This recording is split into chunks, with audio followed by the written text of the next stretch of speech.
বাসায় বানালাম সহজ উপায়ে চিকেন পিৎজা। তো সেই রেসিপিটাই আজকে শেয়ার করব। তো এখানে আটা নিয়েছি, ময়দাটা ইউজ করলে ভালো হতো কিন্তু আমার বাসায় আটা ছিল, আটা দিয়েই করব, রেগুলার যে প্যাকেটের আটাগুলো। আর এখানে ইস্ট, তো এখানে হচ্ছে আমি ইস্ট ব্যবহার করব। পাউরুটি, তন্দুর রুটি, পিৎজা এগুলোতে ইস্ট ব্যবহার করতে হয়। আর এখানে 1 কাপের বেশি পরিমাণ আটা নিয়েছি, 3 চামচ চিনি নিয়েছি যেন মিষ্টি মিষ্টি হয়, আর এখানে ইস্ট আর একটু লবণ দিয়েছি পরিমাণ মতো, দিয়ে সবগুলোকে একটু মিক্স করে নিলাম। এরপরে এখানে গুঁড়ো দুধ অ্যাড করব যেন যে পিজার নিচের অংশগুলো, মানে যে পাউরুটির মতো অংশটা হয় রুটির মতো, সেটা যেন খেতে খুবই সুস্বাদু হয়। আর এখানে কুসুম কুসুম গরম জল দিয়ে দিলাম। এতে হবে কি, ইস্টগুলো তাড়াতাড়ি মিক্স হয়ে সুন্দর এটা ফুলে যাবে। তো নরম একটা আঠালো ডো বানিয়ে নিয়েছি। তো এটাকে আমি সুন্দর করে তেল দিয়ে মেখে 2 ঘন্টার মতো রেখে দিব, মানে যে যতটুকু পারো, তাও 2 ঘন্টা তো রাখতেই হবে। তো এখন আমি পিজার টপিংটা করে নিব পিজার উপরে সাজানোর জন্য। তো এখানে চিকেন নিয়েছি, বেশ পরিমাণ পেঁয়াজ, রসুন, এই যে গোলমরিচ, কাঁচা লঙ্কা আর টমেটো নিয়েছি। অনেকে বাইরের পিজা সস কিনে রাখে, হয়তো বা পিজা সস নিজেও তৈরি করে।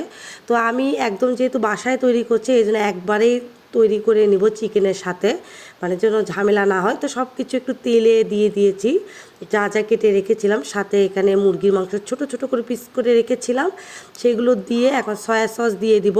সয়া সসটা মাস্ট দিতেই হবে, আবার না দিলেও হয়, কিন্তু দিলে ফ্লেভারটা অনেক ভালো হয়। আর এখানে গোলমরিচ দিচ্ছি, এই গোলমরিচটা সাদা গোলমরিচের গুঁড়ো আমি বেশ পরিমাণ করে রেখেছিলাম। তো সব নেড়েচেড়ে এখানে হচ্ছে আমি মরিচের গুঁড়ো দিলাম, জিরা, লবণ, সামান্য চিনি দিলাম, খেতে যেন সুস্বাদু হয় আর কি। তো এখন সবগুলো মিক্স করে একটা ভাজা ভাজা, মানে চিকেন সিদ্ধ হওয়া পর্যন্ত ওয়েট করব।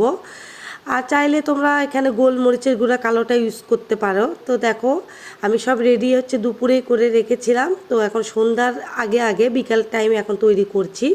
তো এখন দেখো পিজার যে ডোটা বানিয়ে রেখেছিলাম সেটা কত পরিমাণ ফুলে ডাবল হয়ে গিয়েছে, তার মানে একদম সুন্দর হয়েছে, পারফেক্ট। তো এখন আমি একটা রুটির মতো বেলে নিলাম, হাত দিয়ে বানালে হয়, তো আমি হচ্ছে একটু বেলে নিয়েছি, নিয়ে একটা কাঁটা চামচের সাহায্যে এটাকে সেটিং করে দিয়েছি। দিয়ে যে যে রান্না করা প্যান সেখানে বসিয়ে দিয়েছি। এখন আমি এখানে সস মাখিয়ে নেব, টমেটো সস। তো বাসায় সস ছিল না, প্যাকেট সসগুলো নিয়ে এসি, 3 প্যাকেটের 4 প্যাকেটের মতো দিয়েছি। আর এরপরে যে আমি হচ্ছে টপিং তৈরি করে রেখেছিলাম সেটাকে সুন্দর করে আর কি চারিদিকে ছড়িয়ে নিলাম। কি ডেলিশিয়াস লাগছে না, তৈরি হয়নি তাতে কত মজা লাগছে দেখতে, মানে এখনই খেয়ে ফেলা যাবে। আর এই যে মজারেলা চিজ, তো এই মজারেলা চিজটা আমি সুপার শপ থেকে কিনে নিয়ে এসেছিলাম। মজারেলা চিজ ছাড়া তো পিৎজা একদম অসম্পূর্ণ লাগবে।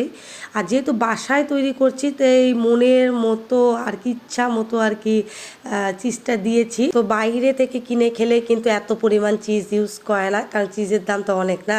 আরেকটা কথা বলি, সরাসরি যে পাত্রে আর কি, যেহেতু আমার পিজা ট্রে নেই, সেহেতু সরাসরি চুলাতে বসানো যাবে না। ফার্স্ট টাইম যখন আমি সরাসরি বসিয়েছিলাম তখন কিন্তু পিজাটা নিচে বেশি পরিমাণ কালো হয়ে গিয়েছিল। আর আরেকটা ভুল আমি করেছি, যেটা কি বেশি দীর্ঘ সময় এটা রাখা যাবে না, যেহেতু বাসায় তৈরি করছি। তো আমি একটু বেশি রেখে ফেলেছিলাম, এই জন্য নিচের পাটটা একটু শক্ত হয়ে গিয়েছিল। আর দেখো চিজটা কত সুন্দর গলে একদম পারফেক্ট পিৎজা রেডি। তো আমি একটা তাওয়ার উপরে এটা সেটিং করেছি, সরাসরি দিলে কিন্তু একদম নিচে পুড়ে যাবে। আর আমি প্যানে দেওয়ার আগে এটাকে হচ্ছে একটু প্যানের নিচে তেল ব্রাশ করে নিয়েছিলাম, না হলে এই পিৎজাটা কিন্তু লেগে যেত। তো এরপরে আমি সুন্দর একটা চাকুর সাহায্যে কেটে নিয়েছি, তোমরা দেখো কত সুন্দর লাগছে। খুবই ভালো ছিল, কিন্তু সবচেয়ে বড় কথা কি জানো, পিৎজা জাতীয় জিনিসগুলো আমার খুব একটা পছন্দ না, কিন্তু আমার মেয়ের জন্য বানানো। তো কেমন লাগলো জানিও, টাটা।